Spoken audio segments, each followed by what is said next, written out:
From the heart of rural America, Mount Marty University Nursing presents Health on the Map, a podcast that looks closely at challenges in rural healthcare through in-depth conversations with experts in the field. From accessibility concerns to chronic health conditions, Health on the Map host Marc Long invites advanced practitioners, policymakers, educators, and students on air to uncover the gaps, challenges, and opportunities our rural communities face, including what's being done to make a difference. Join us as we chart the impacts of people working to put rural healthcare on the map. Welcome to Health on the Map. I'm your host, Marc Long. Our first guest is Dr. Chris Yedinak, a noted researcher and board-certified nurse practitioner with a background in endocrine conditions. Dr. Yedinak has authored nearly 40 peer-reviewed journal articles and 16 book chapters during her career and has co-edited the only endocrinology textbook for advanced practice nursing. She co-founded the Federation of International Nurses in Endocrinology and served as president of both that organization and the Endocrine Nurses Society in the United States. Dr. Yedinak earned her doctorate in nursing practice from Oregon Health and Science University and currently serves as the endocrinology program director at Mount Marty University. Dr. Yedinak, welcome. Let's start with the basics. Can you describe what diabetes is and the difference between type 1 and type 2 diabetes? Certainly. Well, thank you for inviting me. Diabetes is a complex disease, but it's really the result of the pancreas not doing its job properly. So its job is to produce insulin. And insulin is really a hormone that is produced once we eat, and particularly when we eat foods with sugar, a specific sugar called glucose. The insulin actually then picks up that glucose and it transports it into all the body cells, and that really powers the cells. So it gives the cells energy. But when there's not enough insulin, that glucose just builds up in the blood. And so it's not being used by the cells. So then the kidneys have to work kind of hard because they've got to get rid of all that extra glucose. And so the person with diabetes actually urinates a lot, and hence it got its name. And the name we call it is diabetes mellitus or mellitus, depending on where you are in the country or what country. And that is actually derived from the word diabetes is derived from the Greek, and it means siphon or to pass through, which is what happens with a lot of the glucose. Mellitus is actually a Latin word that means sweet. And if you can believe it, years ago, doctors and nurses actually had to taste urine, because it was a sweet taste, and that was diagnostic for diabetes. And that was, luckily, after that, we developed test strips and gave up tasting urine. So, for sure. I'm very thankful for modern medicine and that healthcare providers don't have to do that anymore. We are very grateful, believe me. So, yeah. And the differences between type 1 and type 2 diabetes. Yeah, type 1 diabetes is really more often a disease where the pancreas genetically doesn't do its job. It can't do its job.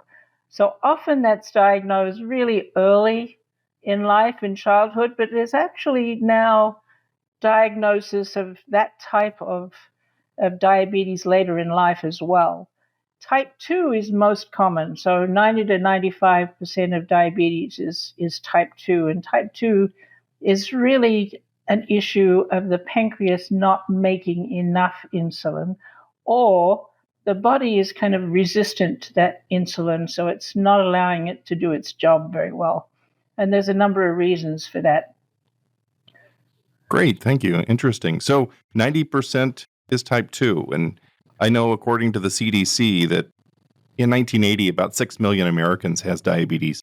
That number has now grown to more than 38 million, so a six-fold increase in the last 45 years or so. Right, yeah, exactly. Right now, apparently more than 50% of American adults either have diabetes or prediabetes. Why do you think that prevalence has grown so much during that time?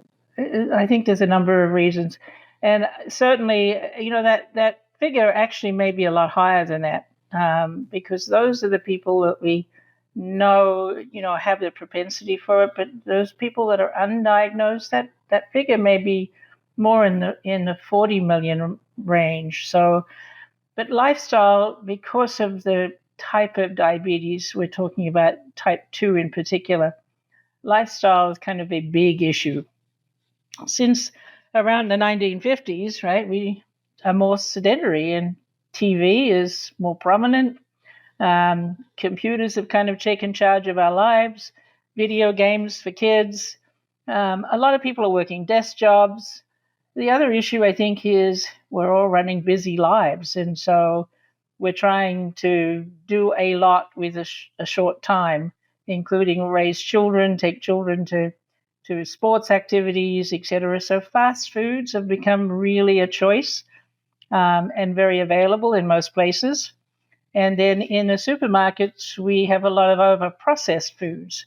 So those foods both have a propensity for people to gain weight. Also, we're exposed to more environmental toxins, and particularly things like endocrine disruptors we've been talking a lot more about lately that are in plastics and the food we eat and in the stuff that we use for cooking, etc. So we also have better diagnostic tools, so we can recognize diabetes earlier now. And the other factor really is we're living longer. And because we're living longer, there's a higher likelihood that we're going to develop diabetes in the long run. Great. Thanks. So there's some, we at Mount Marty University focus a lot on rural health. And there's some research that shows that residents in rural areas are more likely to die from diabetes than those in suburban and even urban areas. Why do you think that is? No, I think it's very true. And a lot of the data that I've been seeing is saying very similar concerns, expressing similar concerns. There's about a 17% higher risk of diabetes if you live in a rural area. Multiple reasons again. Sadly, in urban areas, we actually see a decrease in diabetes, but not so in rural areas. So we know that there's a higher poverty rate in rural areas. We also know that access is very limited in rural areas to healthcare, but also to good foods. And we'll talk about that also in a minute. But there's an increased chance of being overweight in a rural area versus an urban area. Higher blood pressure, higher cholesterol levels. Physical inactivity is actually higher in rural areas, which I thought was very interesting. But there's some studies that have shown very clearly that there's less activity in people in rural areas than in urban areas, whether that's related to the need to jog or, the kinds of access to gyms, et cetera, that you see in an urban area. I don't know. Interesting. I grew up on a farm, and so I sort of think rural areas, a lot of farms and ranches, and that people are out working and doing things and they're active. Mm-hmm. But I guess that's not always the case. You think of small towns and Right. and even people who have acreages, maybe riding lawnmowers and things like that. They're just not as active as perhaps they used to be. And I think the other thing is, and there's some good data now in terms of exposure to pesticides. And those people that are in rural areas are more likely, because of spraying or the use of pest controls in crops, they're more likely to be exposed. And that actually can increase that propensity for diabetes. And then, of course, access to care and evaluation. We should be evaluating people more in rural areas, and yet it's very difficult to get people to specialty care or even to access to primary care just because of transportation issues again and poverty, etc. So, yeah, interesting. And we'll talk about the program that you run at Mount Marty University, which is sort of hopefully helping us in that area with providers. But you mentioned food, and so I want to double back to that and your comment about processed food. Let's talk a little bit about food deserts. Can you maybe describe what they are and why they have a significant impact on rural health in general and diabetes in particular? Mm-hmm. No, sure. By definition, it's an area that lacks affordable or adequate supply of things like fresh fruits, vegetables, grains, milk, etc., or very nutritious types of food. I think it can also be related to individuals and families. So some families live in very food insecure environments, both because of economics, but also there's a sparse population in rural regions, and so for a lot of retail stores, it's just uneconomic to have a store that's at least accessible to the majority of people that are living in rural areas. And so if people have to travel a long way to get to a store and they're low income, they're less likely to do it. And so they may go to like the local gas station, or it may be that they're buying fast food because fast food seems to be much more available even in rural areas. So I think that's a big issue, sadly. Yeah, for sure. So the good news is that diabetes can usually be managed.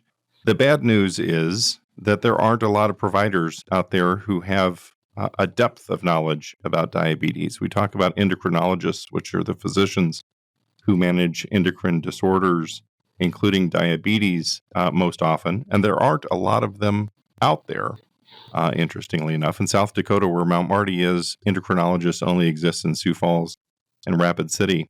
You've spent so much of your career focused on the treatment of endocrine disorders from an advanced nursing practice perspective. Can you talk about the role of nurse practitioners in working with patients and other providers in managing all sorts of endocrine disorders, such as diabetes, thyroid disease, and other conditions? Sure. Yeah. No, it's very true that unfortunately people aren't going into endocrinology as frequently as they used to. And I think there's, again, a number of reasons for that. But generally, I think in rural areas, specialists don't tend to congregate in those areas. They tend to go to more centers that have bigger academic practices. And there's also, again, the same issue in rural areas where it's difficult to maintain a practice just because, again, you don't have that population to be able to maintain a viable practice, particularly in a specialty arena. And reasonably recently, the stats show that there's about one physician endocrinologist to about 37,000 people in the US. Now, that is including urban areas. And so that figure is going to be significantly higher in the rural area because, again, there's a gravitation towards that practice within an urban area. So nurse practitioners, I think a lot of us will go into this profession, and it really is the fastest growing profession. We're more likely to work in a rural area, and I think there's a bunch of different reasons for that. And in a lot of states now, there's full practice authority. So that means that a nurse practitioner working in a rural area is autonomous. And so they often want to practice where they live. And nurse practitioners generally focus on prevention. And particularly in pediatrics. And when you look at the distribution, again, of endocrinologists, there are at least 3 states in the union that do not have a pediatric endocrinologist. Wow. And I think it's really important as we start to work with families and educate them, which is typically, again, what nurse practitioners do. They focus on the family. They focus on the patient and their environment. And so teaching a family how to effectively develop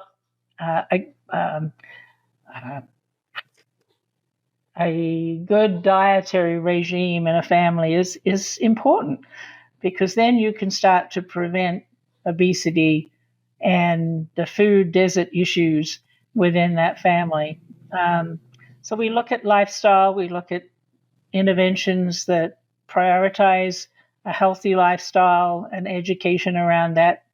And it's really patient-centered. I think when you look at nursing, nursing was founded on Benedictine principles, and it's really focused on healthcare and focused on the patient. And so what we try to do then is to solve the patient's healthcare problems as a partnership. So giving the patient the knowledge and the skills and the resources to be able to develop a lifelong care, healthy lifestyle.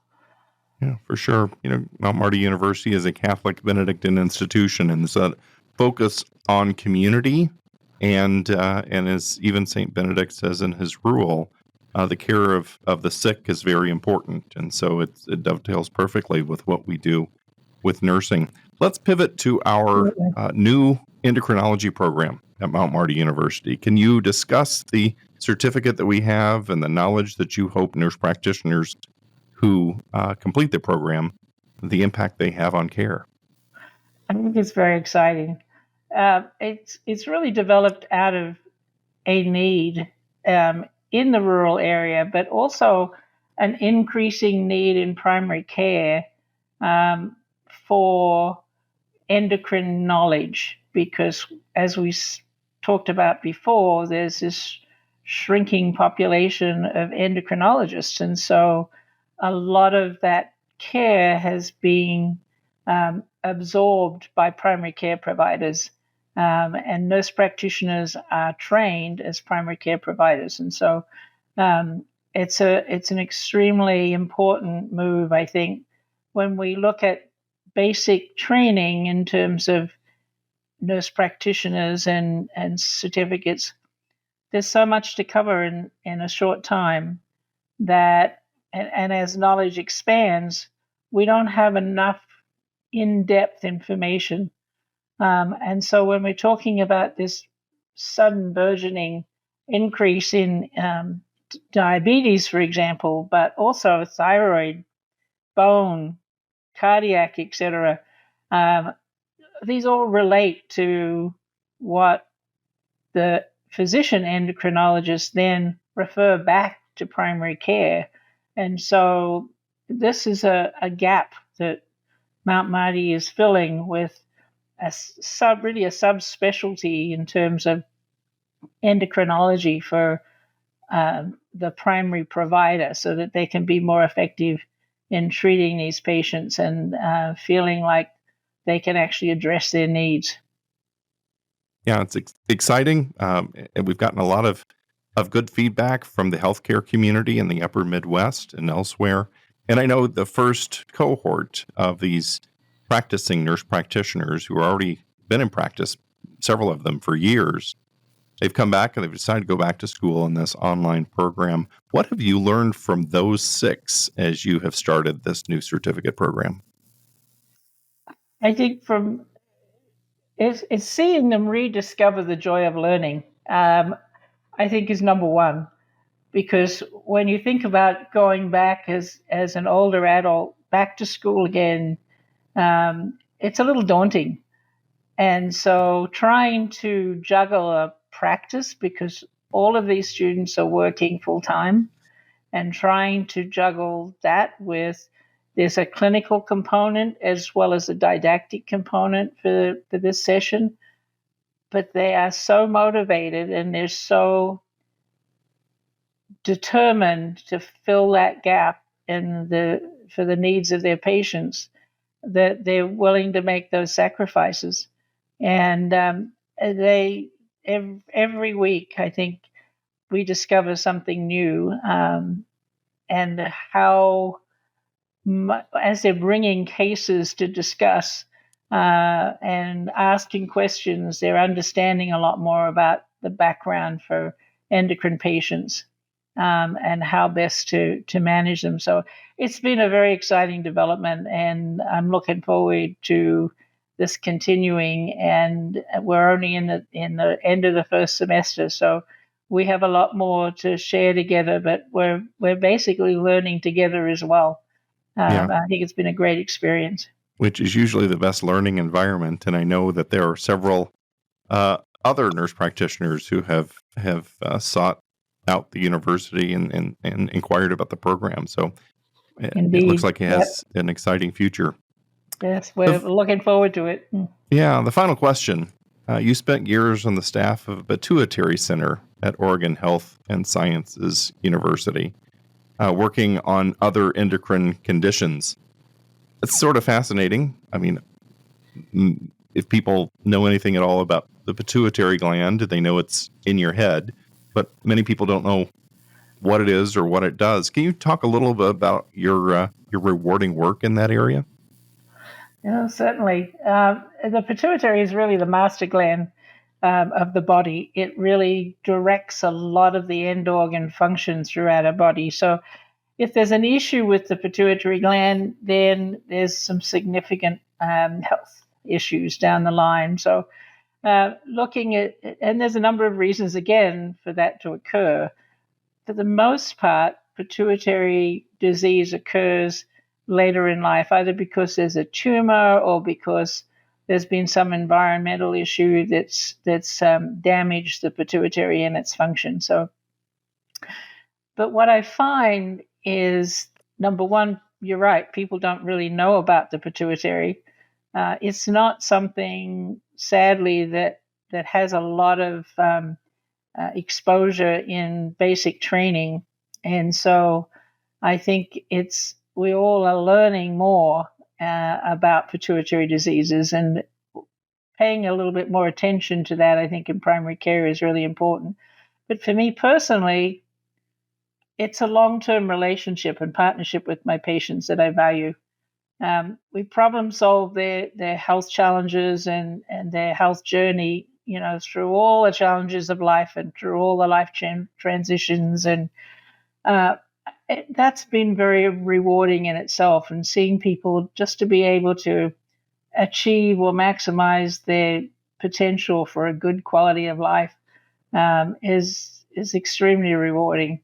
And particularly in the context of the long-term endocrine disorders that a lot of these people suffer. So I think it's more prevalent again than what we realize. We know that a number of people have pituitary tumors, and most of them actually are not a problem. But we also know that people that experience traumas, like through wars and head injuries, can also develop pituitary diseases, and some medications now affect pituitary function, particularly some medications for cancers.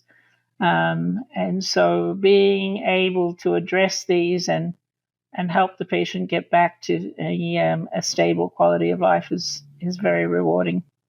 Yeah, that's great. Well, wonderful. Thank you for that work. And I just realized as a non-healthcare provider or practitioner, just how rewarding maybe being in this endocrine environment is, because unlike orthopedic surgery, where you're replacing a hip and then moving on, you do get a chance to develop a relationship with patients on these chronic diseases.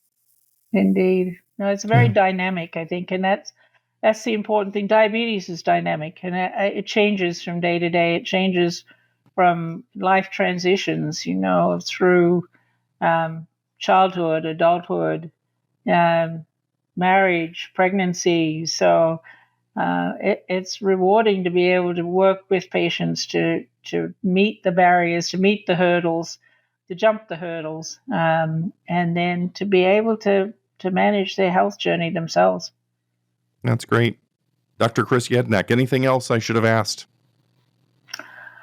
No, I think we've covered a lot, and I'm very pleased to be here. Thank you very much. I think, it's important to continue to screen, and if people are concerned that they have diabetes, I think they need to seek that screening. And whether it's a lifestyle or whether it's potentially a genetic issue, we can treat it. For sure. Thank you so much, Dr. Yedinak, for joining me today. Thank you very much for having me. Health on the Map is a production of Mount Marty University Nursing in cooperation with Riverfront Broadcasting. To learn more about Mount Marty, South Dakota's Catholic University, visit mountmarty.edu/nursing.